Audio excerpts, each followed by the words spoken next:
You're listening to the Forest School podcast with Lewis Ames and Gemma Southerden.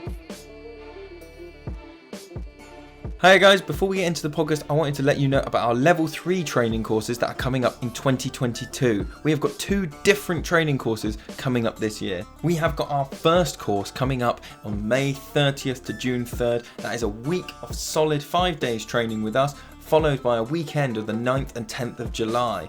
Now, what that means is that you get a big bulk of training, you get a bit of time to digest, and then you come back for a weekend of more training, and we can gap fill anything that hasn't quite stuck in that first week. So that is coming up on May 30th to June 3rd.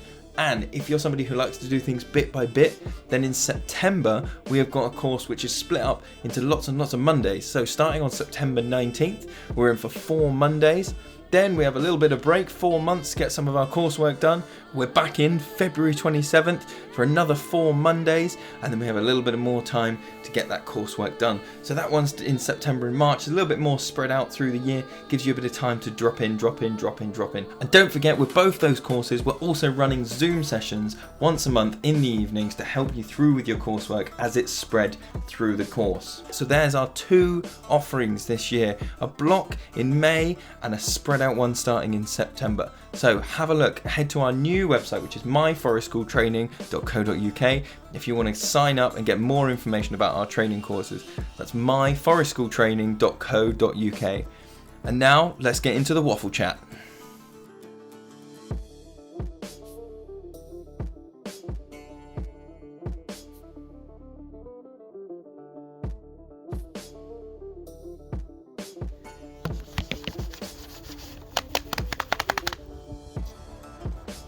So I said, shall we not start with you crunching a rice cracker?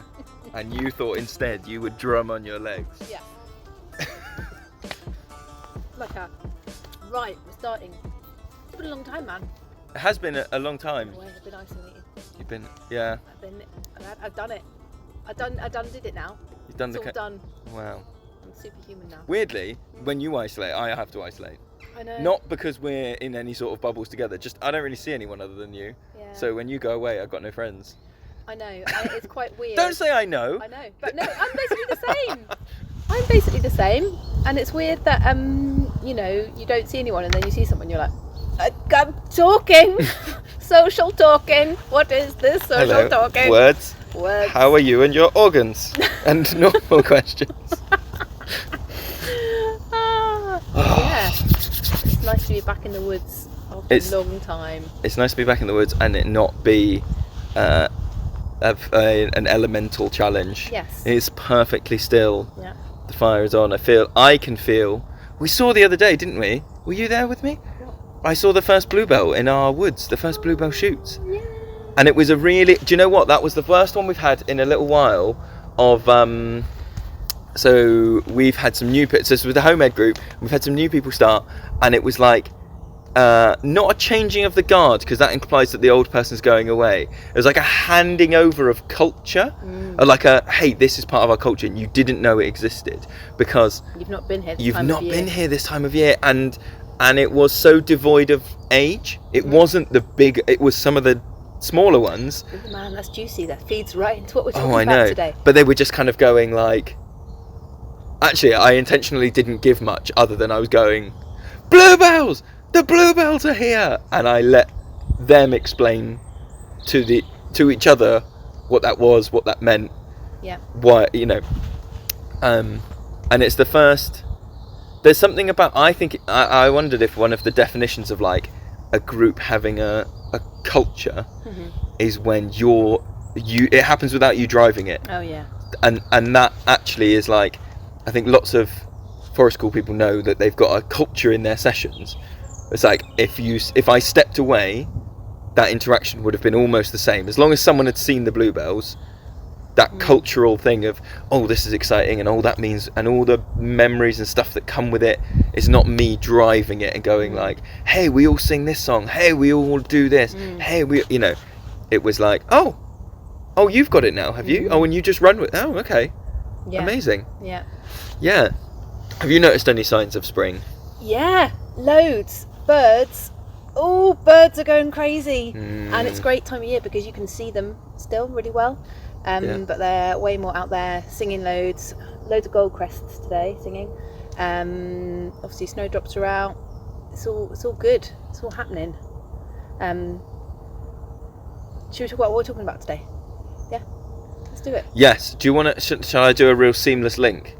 Yeah. So the other day I was watching on our we've got 2 bird feeds in the wood, and I was watching on one of them, on the bigger one, a big old woodpecker with his red feathers flashing, and while he was on there, no other bird would come near, and they weren't even like stopping nearby and then going oh and going away. They weren't even going near, and it's like that weird bird hierarchy.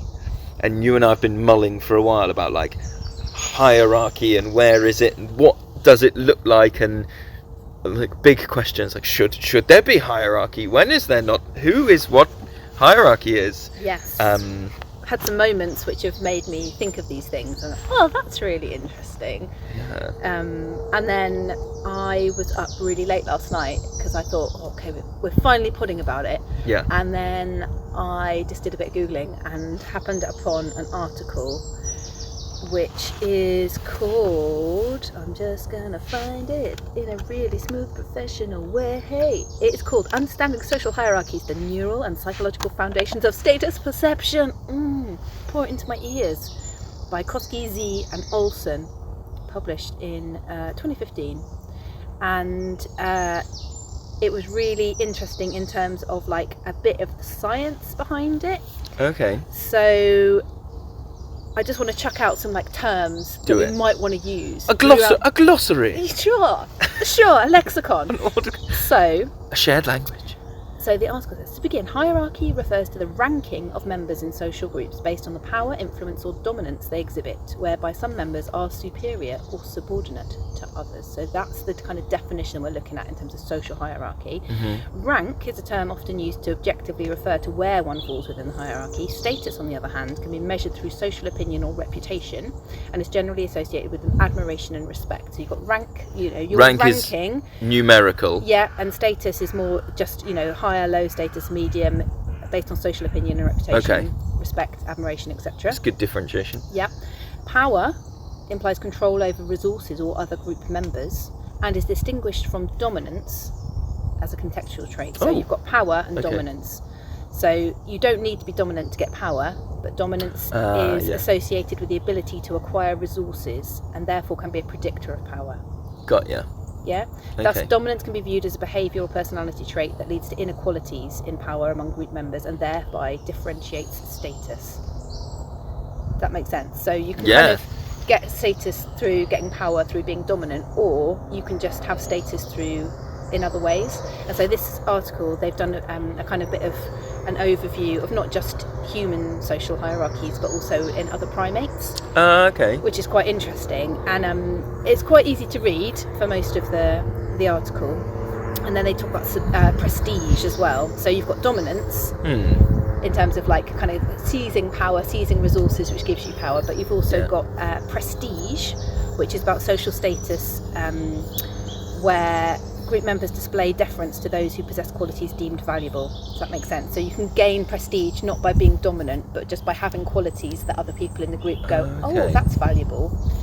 And if you think about the groups that we work with, you can see all these things at play. You can kind of go, that person sometimes demonstrates dominant behaviour, or this person is not dominant, but they have a lot of status because they've gained a lot of prestige for some reason. Do you know what I mean? Do you think that is where some people's issues with certain celebrities comes, where you would go, I don't know why they have status because they have no prestige. So what I hear is people going, I understand sports people being famous, I understand athletes, actors or being famous. I don't understand social media, because they don't value. So prestige has got to be an objective or subjective thing. Subjective, yes. Prestige has got to be subjective to each individual in the group. Although there probably are some given accepted things in each society that confer prestige upon people, right? Sure. And the article also talks about like physical appearance being part of of status and social hierarchy. So generally, like all those kind of generalizations about like height and stature and male, female. So there's a lot of gender stuff in there that is like quite problematic in this article. It's like hard to read, and you're kind of like, is that true through actually scientific observations, or is this a little bit dated and you just making assumptions? Do you know what I mean? And also because it's not just humans but other primates as well. So but I just find the whole thing really interesting. It is very interesting. As you were describing those terms, one of the thoughts I had was about like layers of understanding, and it occurred to me that difference between rank and status, and that there is a stage where rank is really important for some people, and in terms of like how often have we all heard learners go, yeah, but who's your best friend? But which is your best character in Paw Patrol? Who's your best? And like that rank, that objective, like number 2, I want the numbers, where am I to you, is like status is too murky and too wibbly wobbly, timey-wimey, and like can I have a concrete fact, like if it comes down to the wire and I want to play one game and they want to play another game, who will you pick? And that's an interesting point kind of made in the article, that says that, or the article posits that social hierarchies are inevitable, like they happen amongst human groups, and they happen pretty instantly, and that when they happen you see a reduction in aggression and like fisticuffs. Because I guess, you know, you could argue that like people know their place and they go, oh, okay, I know my place. I may not be happy with it, but I'm not going to like struggle for power with that person or whatever. That everyone's just a bit more chill because they know what the rankings are. I think people go about it in other means. I think you probably see a reduction in like power through dominance. That was actually very helpful to give me all these words. And you probably then get things where you go, okay, I can't be bigger than that person physically. So of course the amount of physical aggression is going to go down, but the amount of like social emotional aggression, I would say, probably goes up, and that's when it's like the jostling, and they're like, if I was being really callous, I would say like bitchy comments and the behind people's and that jostling. It's not physically like I'm going to hit you. It's like I'm going to undermine your space. It's still dominance, though, isn't it? It's still dominance as opposed to prestige. Yes, but that's what I mean. If this article is positing that physical aggression goes down, I'm saying yes, physical aggression probably goes down, but jostling, like when you say people know their, okay, that's horrible, isn't it? In air quotes, know their space. I think it's just that. That's not the way that you do it. Well, this correlates with something in the article which says that dominance can be divided into sociable and aggressive subscales, and they emphasise that power or access to resources can be obtained through aggressive dominant behaviours or through pro-social cooperative actions. So if you think about some members of groups, so gaining moments of status through really pro-social and like expert communication. And I'm sure we've all seen those moments where you're like, oh, okay, look at that person really having that moment of like of high status through their ability to join people together, or unite a community for either a whole session or a few moments of a session, which is like, would that happen in a different environment? And I would argue no. Outside of this sort of thing. Yeah, because of the freedom and the range of activities that people can be doing, so that you've got the kind of, it's so holistic that you've got physical stuff, you've got problem solving stuff that's intellectual, you've got social and emotional stuff all going on all in one space, and therefore it's giving people opportunities to kind of play around with status and feel like and experience what it feels like to have moments of high status, moments of lower status through engaging in those different things. Do you know what I mean? Yeah. Because other things which are more divided, and so if you look at like your average, I really don't want to school bash, but I'm going to talk about like it as an alternative education system, which is very compartmentalized. So you've got PE. Some people are good at PE and some people are not good at PE, and it's just like, we are doing this today, and but there are elements of PE in your average forest school session, but it's not.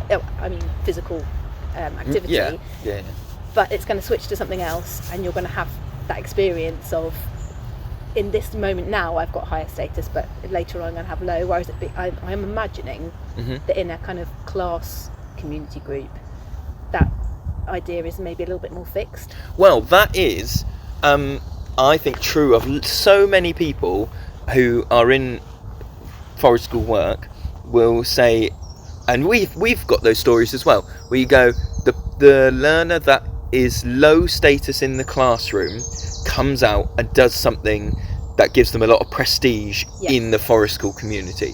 And people talk about the difficulties, of explaining that to school staff, or how amazing it is when school staff see that, and like that idea that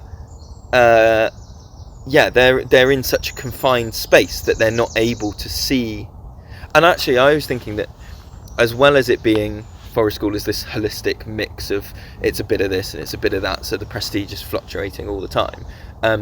Literally, the physical space of it means that if you're uncomfortable, like, if I think of a classroom, and this is my interpretation, it's not anybody, I'm not having a go, is like a didactic classroom would be teacher at the top of the pile, then a flat plane underneath of like 30 students, which is obviously not going to work. And so that's when you get the like jostling, and you know who's there, and you can't like step away from it. If you're low status, you can't go to another classroom, you can't go to another. Okay. Part of having a lot of space and a lot of like autonomy at forest school means that you can go, if I join in there, I'll be low status, and my emotional mental state can't deal with that right now. So actually, I'm going to go over here with some other people where I'm high status, and the permanence of where your rank is, I'm going to use rank here, is so transient. You're high, I'm high here when we go and play this game because I'm fast, but I'm low here when the paints come out, or I'm high, and so it's more comfortable to experience being high and low. It's less ego damaging than, personally, I know from my school experience, like as a student, there was that thing of like, hey, you did this stupid thing in year 5 and you are with the same people now until you go to your next school, so your low status is like stamped. That is tattooed on you, whereas doing this, it's just a bit like, oh right, yeah, you weren't the fastest at that game, and all right, we're going to do something else now. It moves. And I was thinking about reflecting on, again, kind of going back to the holistic nature of it, that that life experience counts for a lot in terms of sort of respect and gaining prestige and status. So I think we've got a lot to say about the role of the adult in that whole hierarchy thing. We'll move on to that in a minute. And I was thinking about how, so adults within the group, forest school leaders, might have a sort of higher place in the hierarchy in terms of life experience. So if you're doing a didactic thing, you've done it probably way more than most of the people in your group that you're working with. Your firelighting, you've done it 50,000 times, they've done it a handful of times. So you automatically have prestige and a higher place in the hierarchy there because of your life experience, and you're sort of more of an expert. But that's only a small, obviously each forest school is different, but for ours, that is such a tiny percentage of each day is like you or I leading a bushcraft activity. Oh yeah. Do you know what I mean? Yeah. Some forest schools will be different, and that will be more kind of permanent. But because of the holistic nature of it, somebody in the group can and has, in our experience, gone, do you know what, I'm going to go to the group with this either idea or artefact or game, and I'm going to arrive with that, and I am the expert at this actually. Like we've had, learners bringing in stuff about World War II and bringing in things and going, and they have got more life experience that's relevant and recent than me or you now about World War II, and they become the kind of, their social hierarchy goes up for that moment. And because it can be anything that's all encompassing in terms of life experience, life interests, that's another side to forest school, in addition to that thing we were just talking about of different areas to be, different things to engage in. It's like, if you're looking at kind of skill and life experience of things conferring status and prestige, wow, what an opportunity for somebody to genuinely bring that and experience that. and have that, especially when there are adults involved, and the adults go, fair play, like nothing to add there. Thank you. Do you know what I mean? Yeah. As opposed to, actually, I think you'll find that it's blah blah blah. Do you know what I mean? It's really well, I rare. put my foot in it, didn't I? With the well, I didn't put my foot in it. I was misremembered something from history, and I kind of went like, yeah, they were talking about this thing, and I kind of went, oh yeah, and then you went, I've not heard that. I'm gonna look it up, and they were like, that's not right, and I'd taken a story and just made it fact in my head, but that's a place of hierarchy where I kind of just, the learner that was mainly interested was like, so what to do? And I went, oh no, I was wrong. No, I got it all wrong. Don't listen to me. Don't listen to me ever. Like, just having not a flatter hierarchy, having less moments of extreme hierarchy, meant that wasn't such a high place for me to climb down from. I had a question that relates to that, which is, do you think that as an adult at Forest School, as a Forest School leader, do you think that one's ego is dissolved through being an adult at Forest School?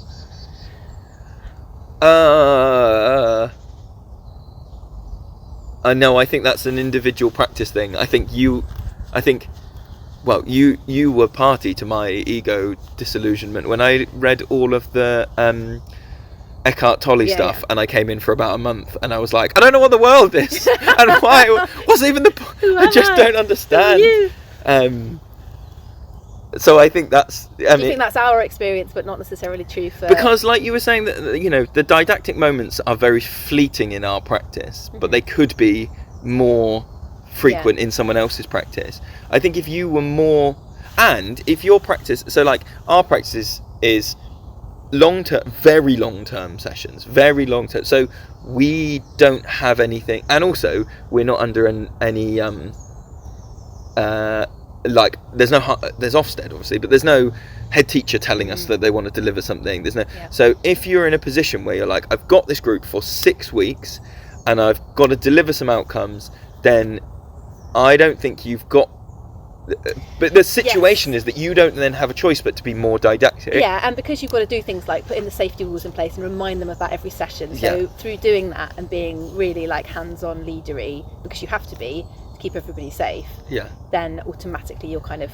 And that and then I think that then reinforces, or not reinforces, but that stops you from chipping away at your ego, because in some ways it's being. Not fluffed, but you're in a position of power, and then the next 6 weeks you're in another position of power, and I know what you mean.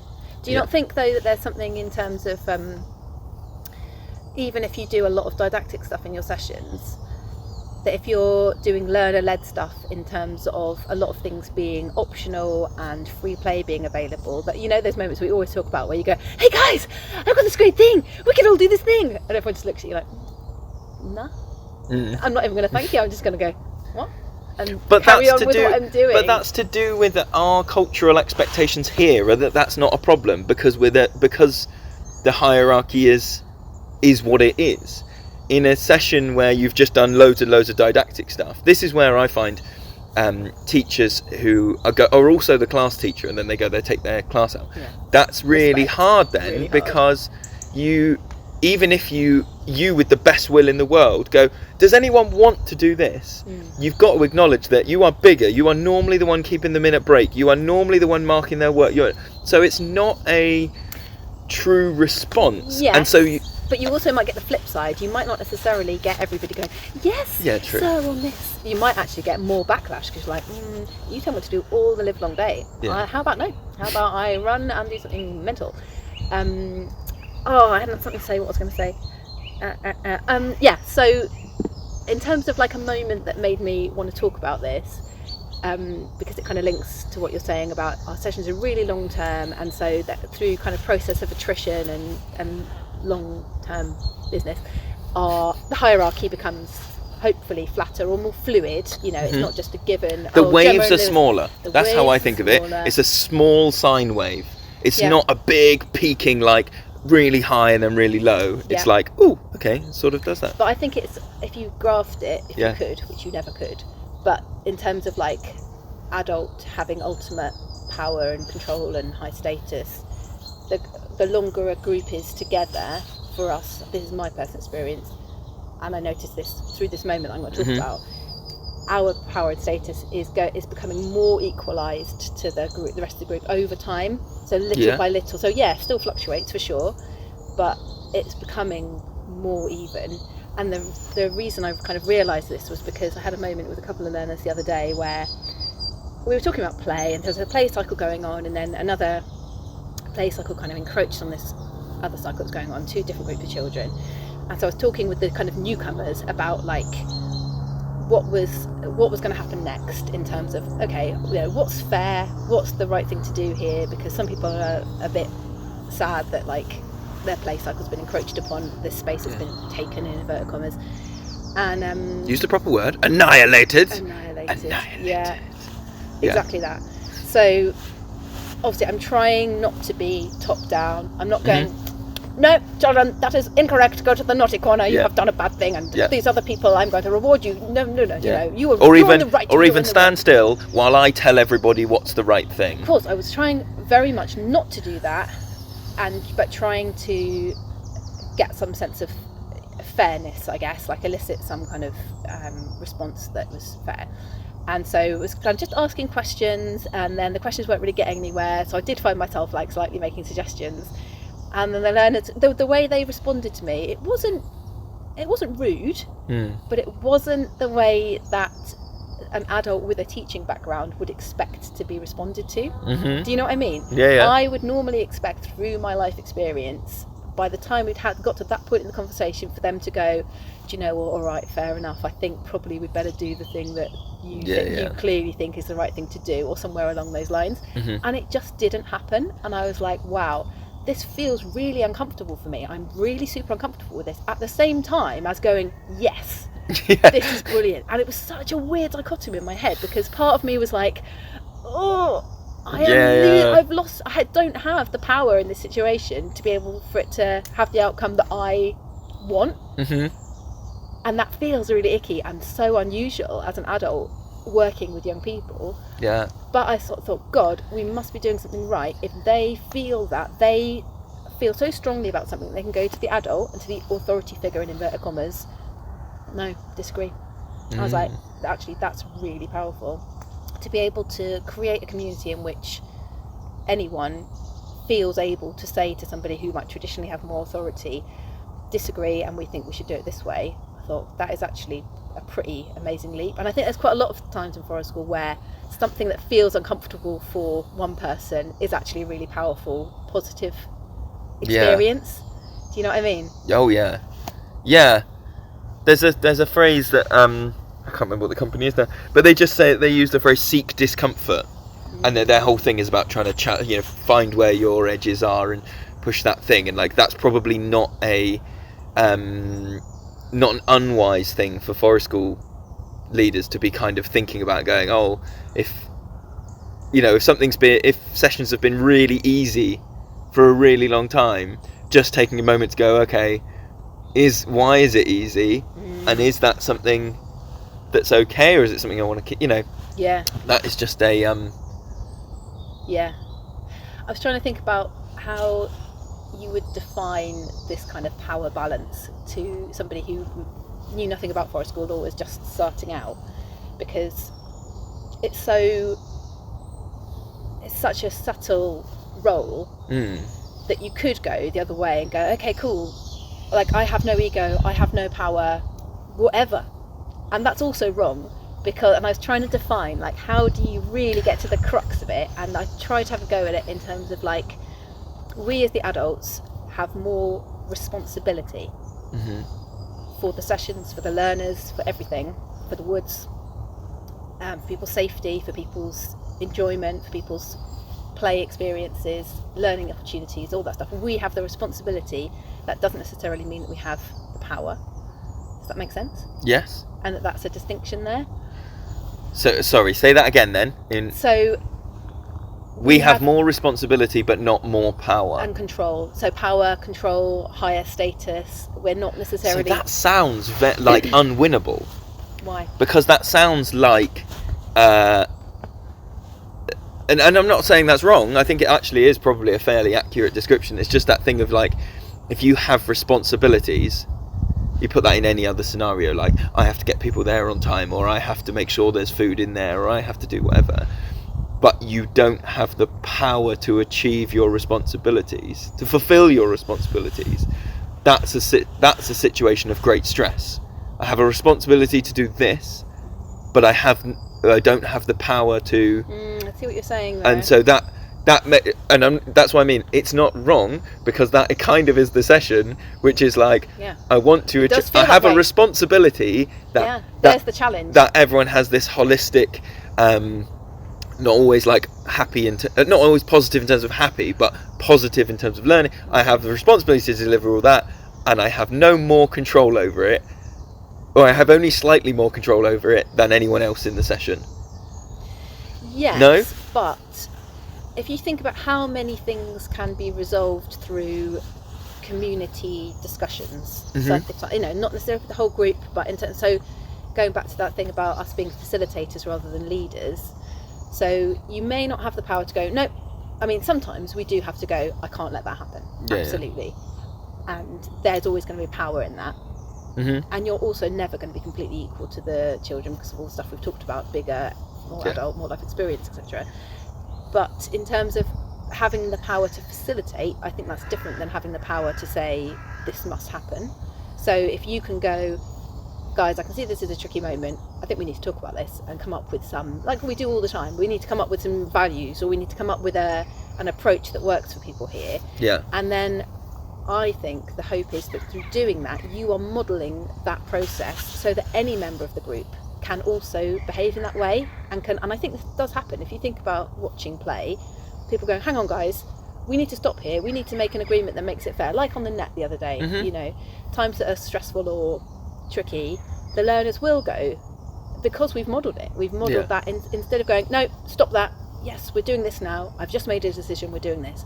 And that's not to say that we don't still do that sometimes, because sometimes we do have to, but the long-term aim is that you do less of that and there is more shared responsibility, I guess. Well, and that's why I was listening to something the other day about I was listening to the 1,000 Hours Outside podcast, which if people don't listen to, I would recommend, because it's like us but more professional. And talked to lots of authors there, and someone mentioned on there about like that thing of you're making the adults that they're going to be, or you're creating, they're already fully formed, but you are influencing how they approach the world, and that is, I think, one of the things that I'm most proud of people that come, either are here or have come through, is I do think you leave with, you end up with a better sense of mediation and I don't know whether it would be empathy, but like, because I don't know that we necessarily like model and teach people empathy, but I think they have an ability to go, okay, I can see what you're trying to do, and this is what I'm trying to do, and how useful that is as a, not as a like, oh, that'll get you a job, or like, oh, that'll get, but like, you're probably more likely to have a successful relationship in whatever way you decide to have that as an adult. As I've often said, I think that's the key to happiness. It's tree creeping, isn't it? Yeah. That thing of it's a life skill, and not in a trivial sense, because I think sometimes people use life skill to trivialize things. Yeah. I was wondering, you were talking about so that's your definition, your thing about we have more responsibility. My tummy just really rumbled really loudly. I'm really sorry, listening to that came onto the recording. Yeah. As I'm going to have a go at mine, which is that I think having an emphasis, having a community that values nature connection, means that prestige and status are, you can't shortcut them in a way that you can. So if we take some other examples that we've talked about, if you are born with lots of short twitch muscle fibers, you can shortcut prestige in a PE lesson, right? You're not having to do as much. If your parents have always been able to give you breakfast and dinner, you have got a leg up on someone. Cool clothes, and cool logos on. Well, yeah, but I was thinking like in an academic sense, you've got a leg up because you've got a secure base to start from. But I think nature connection is like, you can't do one intensive summer of nature connection and then you've got it. It's something that you get through time. There isn't a shortcut to it. We can guide it and we can facilitate more or less of it, but it grows at the speed that it grows, right?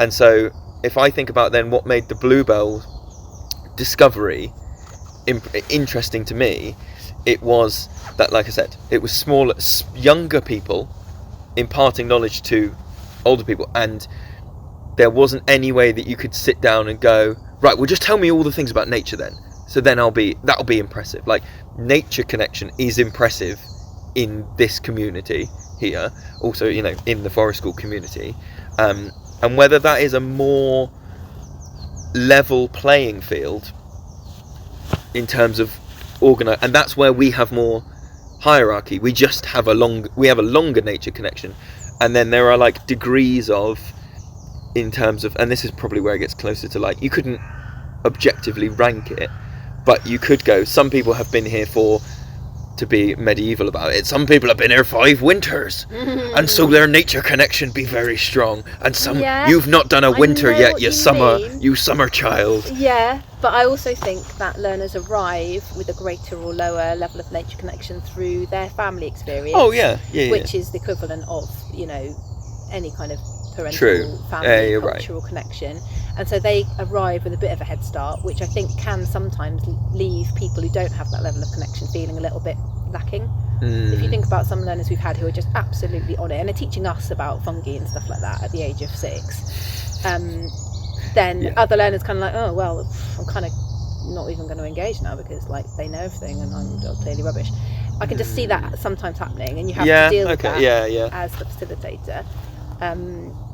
And also, I think there are, and sensory wise, you know, there are some people who, so if you kind of think that nature connection is quite sensory, some learners, every learner's sensory sort of needs and abilities and experiences are different, and I think that has a big impact.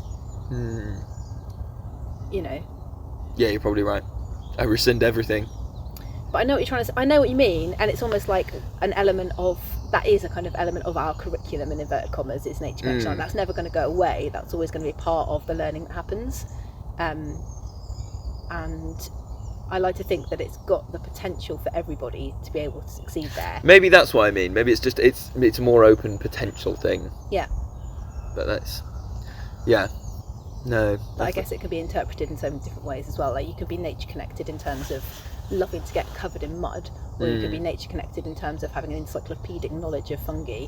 True. Or you can be nature connected in, you know, being resilient in all kinds of weather. So, like, you know, that's a whole other blooming podcast. What is nature connection? What is it?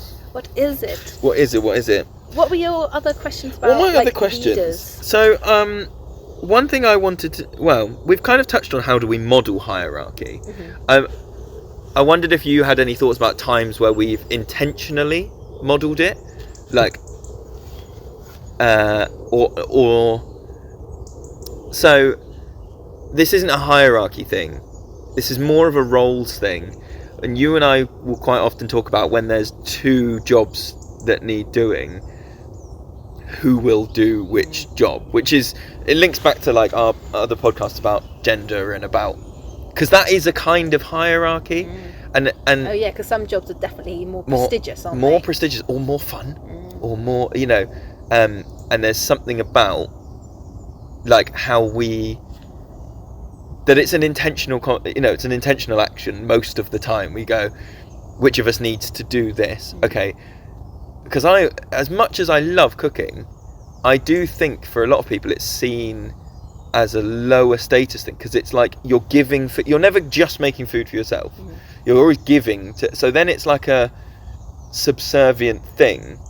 But if you looked at it in terms of what we talked about the article, in terms of gaining status through pro-social, it's another thing, isn't it? Yeah. So you've got the dominant angle, or you've got the pro-social thing, and so I do agree with you in terms of cooking. I think that I'm not sure if this has always been the case, but in culture nowadays, the kind of making and serving of food is often overlooked, but that's something that I think we try and strive in our community to get over, because I think that it is a kind of domestic job that is often just like glossed over. It's like, oh yeah, whatever, you could. A chore. It's a chore, and it's not really valued as much as it should be, I think. Whereas, and especially with kind of cooking things from scratch compared to getting something out of the freezer, there's a lot. It's very different, and I think, and it's sort of, I don't know what I'm trying to say. I think the thing about the convenience foods means that the kind of view of cooking and food preparation and serving has become devalued, maybe through, it's just like, oh, it's just easy, isn't it? Just do that thing, and therefore people don't see the distinction between, hang on a minute, you made that complete from scratch, and that's a little bit different. And actually, sorry.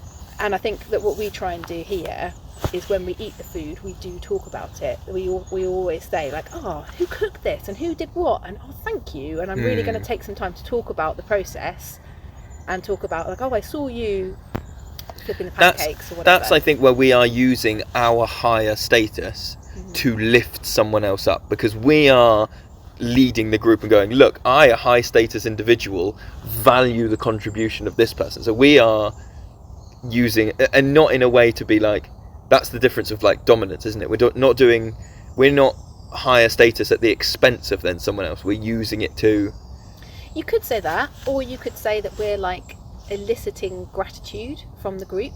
And so you're modelling again. You're not kind of going, I have high status and I confer the status upon you. Well done, gold star. Well, that's the gold star, chef. Isn't it? Yeah. I disagree. I don't think we phrase it that way. I think you probably could, and that maybe you do a bit of both. You could, it's about modelling your personal response to what's happening. So you go, oh, I'm really enjoying this. Can I just ask who did this so that I know who to thank? Like, do you think that comes from? We had some experiences for a while where we were wondering about how often people are face to face with the person that's made their food while they eat it, and how that changes your response to the food. And we had to have we felt like we wanted to have some quite frank conversations about that thing of like, when you have seen someone make something for hours and hours because the kitchen is 12 foot from the main camp, and then that person is sat with you eating, like, how do we feel about going like,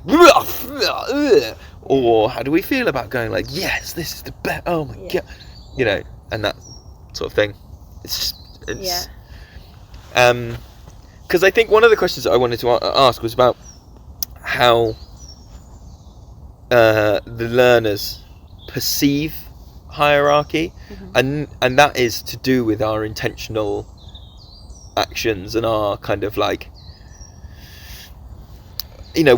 I've been working, actually the reason this topic came up is I have spent, I reckon, about 50 hours now levelling this fire pit area, and making benches that are pretty, I'm not the most accurate woodworker, but pretty accurate in terms of height, because we spent so long sat in a circle and I thought that was enough, but we were sat in a circle on a hill, and you and I always sit like we are now, either side of the blackboard, which has got, still that, for me, a bit of a teachery comfort. I'm next to the blackboard, and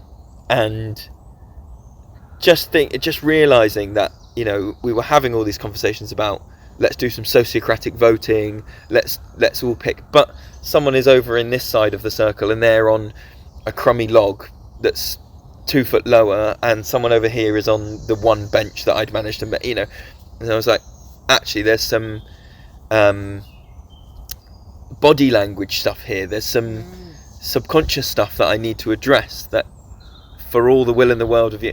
And I forget who it was now, and I think it was Nick LV, I apologise if it wasn't Nick LV, was saying that a circle isn't a triangle, or, and I think through unpicking that discussion, what she meant by that was like, it's not really a circle if you're sat in that shape, but you as the leader are controlling all the conversation, and it's leader then that person, and that is what I've seen and what I've done, and what I often see when people talk about their struggles with, like, oh, it's really hard for the children to sit and do circle at the start, and they know it's important, but possibly because the perception is like, well, if the interaction isn't between me and the leader, I'm not involved in it. Whereas trying to get that, like,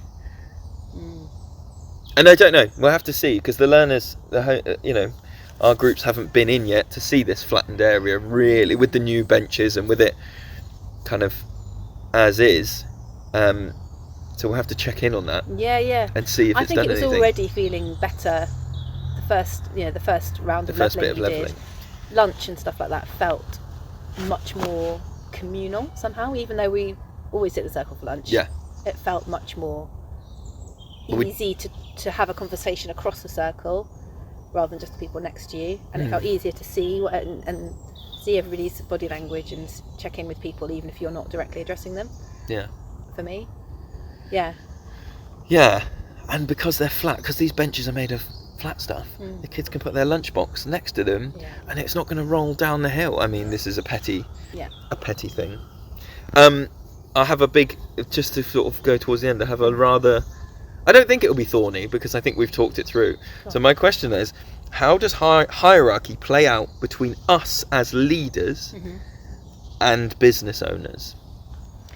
Between the two of us? Between the two of us. So we're, to like give context to the situation, we work completely, we run sessions we together. Run sessions together. One of us is not the other one's assistant. Yeah. Which I think is unique. Yeah. Or not unique as in we're the only ones, but is rarer than these are, Dave's sessions and Sue comes and helps, or these are, just the two of us. We can make. It's interesting you bring this up, because I heard some learners talking about this the other day in terms of their perception of our abilities. It wasn't necessarily who's the more important, but I can't remember who it was now. But I can't remember who it was having the original discussion. But then my daughter came home and said, "We're having a chat today about bloody bloody blah," and what we said was this, that, and the other. And I've been thinking about that because blah blah blah. But I think it started with, you were with somebody, according to my daughter, and and someone asked about what kind of tree or kind of bird it was or something like that, and you said, according to my daughter, I think it's this, but we should probably check with Wem. She knows a bit more about this than me. And that sparked a conversation with them about like, but who's the best at bloody blah? Or who would I go to for bloody bloody blah? Oh, okay. And then that carried on at home with my daughter asking me about like, so I would say that like Lewis is, does more knots than you do, but you do more like ID stuff. I was like, well, yeah. So they are noticing it. Oh, okay. So it is interesting in terms of you saying about like choosing jobs to do. I think that's really important. I don't think we can stress that enough in terms of, the gender thing, abilities, and there are some things which are physical and you can't get away from it. You are going to be able to lift benches and things like that and heavy things a lot more than me, and there's no getting away from that.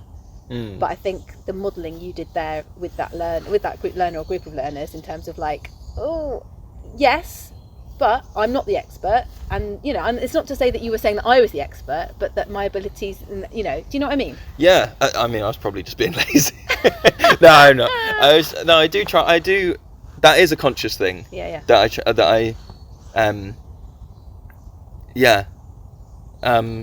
But also because I think that's part of my. There is part of the leveling, you and I, and in people's eyes and stuff. But also it's like, what am I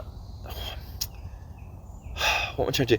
It's something about that is an important part of the learning process that I don't want to be an author. Even things I do know about, I am hesitant to be the authority on, and I think that's where us having a flatter hierarchy means that, like I said earlier, we've got less far to climb down, but we've also got stuff to kind of go in a way that if we go back and back and back and back and back, when you came and you were doing assistant work for me, I wouldn't ask you stuff because partly I was like, okay, this person's only just started doing it.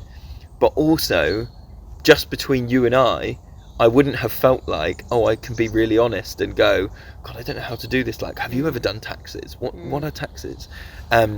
Because the hierarchy between us then was, I'm running a company and I've hired you to do this thing, and I cannot show a crack, or I can't be as honest. And that's, I think, where lots of people, that's a really hard place to be in, to not have someone who is, you know. And even now thinking about it, so I've got, I sometimes talk to you about going, oh, I've taken it to my WhatsApp mentor group, and they don't know that they're my mentors, but they just throw stuff at them. But even that doesn't feel like they are talking to me from upon high. It feels like they've got more life experience, they've got more forest school experience, and they kind of posit these things. But I was talking to someone the other day about, they were also saying that they were in a business partnership of 2 people, and they were struggling with, they were friends. So you and I didn't know each other and then started working together. These people were friends and they've started working together. And they were saying that, or one of them was saying that that's really challenging to have a friendship and then have a business thing where you've got hierarchies in a business sense, but you maybe don't want them in a friendship sense. You wouldn't necessarily have that stuff.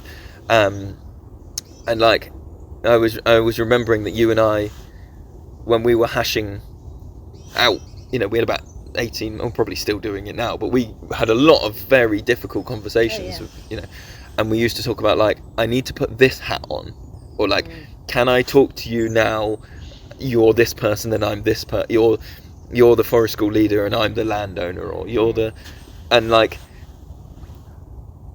I don't know whether that's about having a hierarchy or whether that's about, do you know what it is? That's a similar thing, I think, to, we were saying about learners being able to go off and do different things and going, I'm high status here and I'm low status here. And that, I think, was you and I navigating in different areas. Hey, when we talk about this thing, I'd like to have a bit more hierarchy, or when we talk about this thing, we need to be flatter. But do you think that's just through, like, life experience? So, we are different people with different life experiences, and therefore we kind of take it in turns in that status way in terms of things that we've got more experience for. So, like, at the beginning, you had more forest school experience, but I had more parenting experience at that time. And so it was able to be a bit more fluid there, because and I think that still kind of happens now. And I think that's what my daughter and the other learners were trying to express in terms of, like, the enmeshing of skills and experiences from the 2 adults that are present in the group, and how the learners perceive that, and that being a good thing in terms of, well, this isn't more important than this, just people have different things and and different interests, and do you know what I mean? I think that's what they were kind of trying to express. And they basically said, you guys compensate, you work together. Compensate for each other. Yeah, I was going to say that, but then that sounded... we compensate for each other. That sounded negative, that's why I stopped myself in that sentence. They don't know that word compensate either, so it definitely wasn't that. But do you know what I mean? You do compensate for... Well, I mean, yeah, you can view it in that negative way, can't you? Or you can, flip it to self-deprecating and go, complementary skills, and therefore, What do you think is next in terms of hierarchy? Like, do you think there's anything that we're like, oh, we haven't tackled that yet? Or, do you know what, I'm interested to learn more about this thing. Do you know what, I a little kind of question that popped into my head this morning was that children and students are pushed into these, like, communities, learning communities, whether it be school, whether it be a forest school group, whether it be like a scout thing that you do at the weekend or after school, whether it be university campus, whatever. And it's like, kablamo, even if you have chosen to do it, you've chosen to do forest school because you love it, you haven't chosen who's there with you, so you're just like plonked into this community or group. Because what is the difference between a group and a community, Lewis? When does a group become a community? All full of these, like, interesting social hierarchies with these facilitators who are helping you navigate that, and hopefully spotting moments of, like, genuine need for help and only stepping in when those kind of moments happen. But then, in today's modern world, when you grow up? Like, what is the community that, do you know what I mean? It's like children and young people are plonked into these groups. Yeah. And then as an adult, you might think you have kind more of choice. Well, you look at your life and you go, well, I'm a member of this club, or I go to this gym, or I work in this place, and therefore those are those kind of plonked in groups that I'm part of. But back in the day, we would have been part of a village structure with a really strong sense of social hierarchy and community cohesion or otherwise, which now doesn't necessarily exist unless you really try and do it. You might move somewhere like an intentional community, or you might decide that in the place where you live you're going to set up a movement within your domestic setting that means that you're part of a community. But if you don't do any of those things, if you just live in your average town, village, city, you don't rely on your neighbours necessarily. You don't have that kind of community not in the same structure way. In the same way. So I was kind of thinking how weird and alien it is, in a way, for children to have to get along in a community with this and navigate these social hierarchies. And then when you're a grown up, you actually kind of don't really need to do it unless you choose to do it. Do you not think? I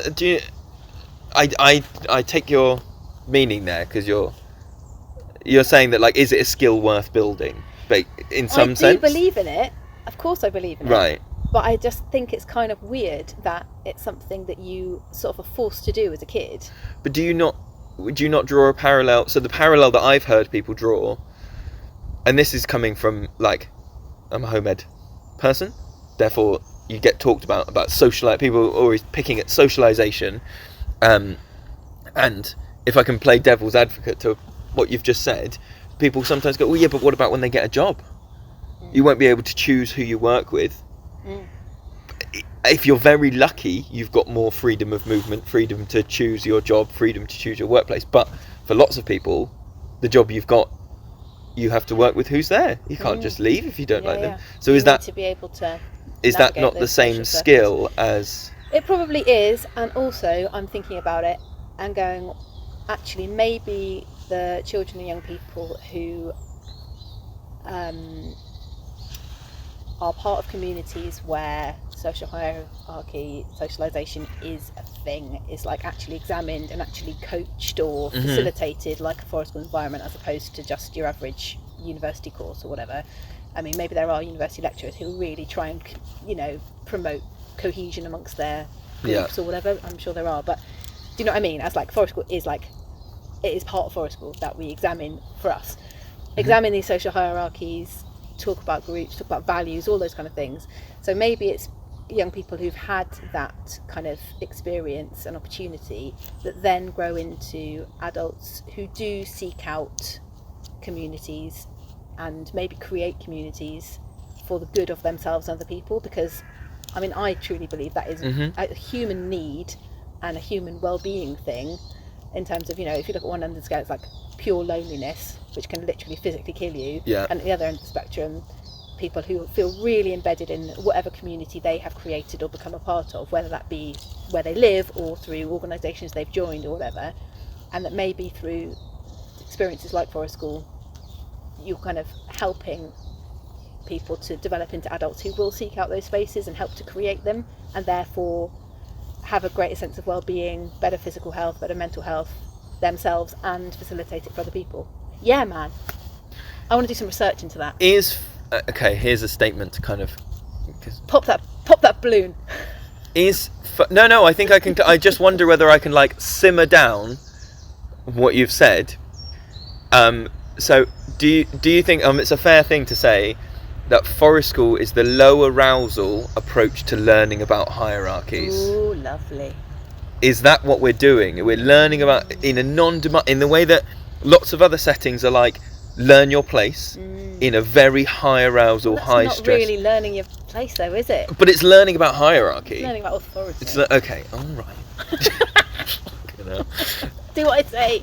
Okay, but how is that as a statement then? A forest school is a low arousal way to learn about hierarchy. Yeah. Social hierarchy. Yeah. And with that would come, like we talked about, extreme moments of challenge.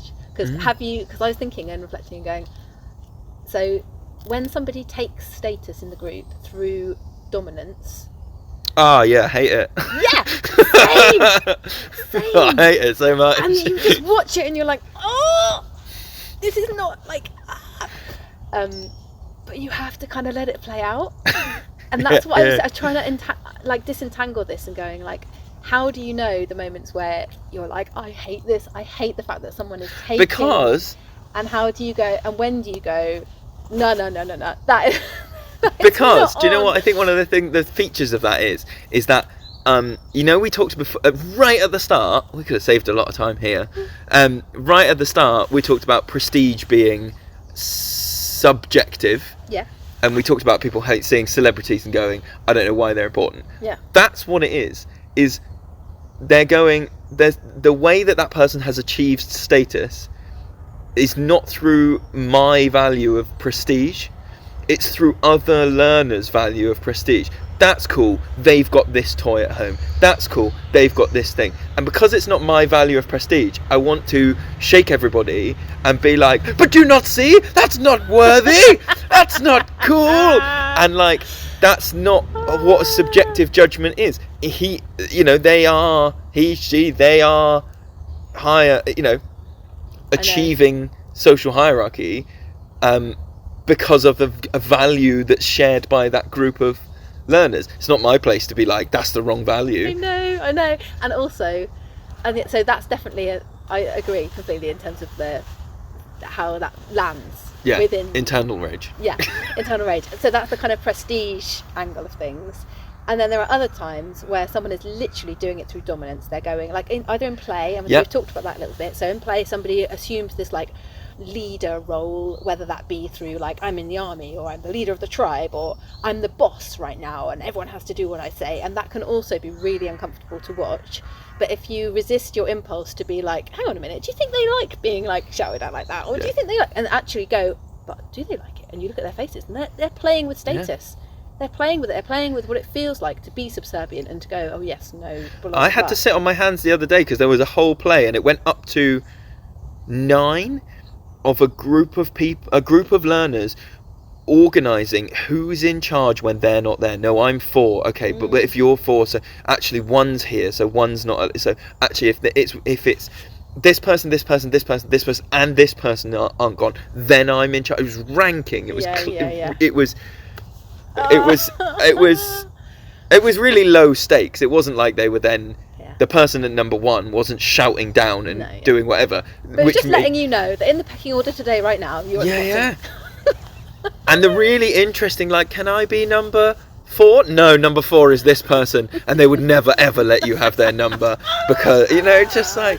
But I think, that is all part of play in terms of like experiencing that feeling of like you're the bottom of the heap right now, in a safe and inverted commas way, because we're all gonna have those moments in life, aren't we? We're like, okay, it's inevitable. Social hierarchy is inevitable. I knew someone who had to, as an adult, relearn that status skill instead of rank because he'd come out of the forces, and he said he would spend a lot of time looking at people's shoulder or lapel because he was used to looking and going, do you have to be deferential to me or do I have to be deferential to you? And it was cut and dry. And so, and they said when they came out of the forces that was really hard to go, well, if you're the head of the company, why don't you wear the thing? Why don't, big boss with a hat says boss in neon letters or something. I don't know. I'm getting a tiny bit cold. Yeah. I'm going to call it there. I enjoyed that waffle, thanks. It was good. Thank you very much. Okay, bye. Bye. This is the end of the podcast.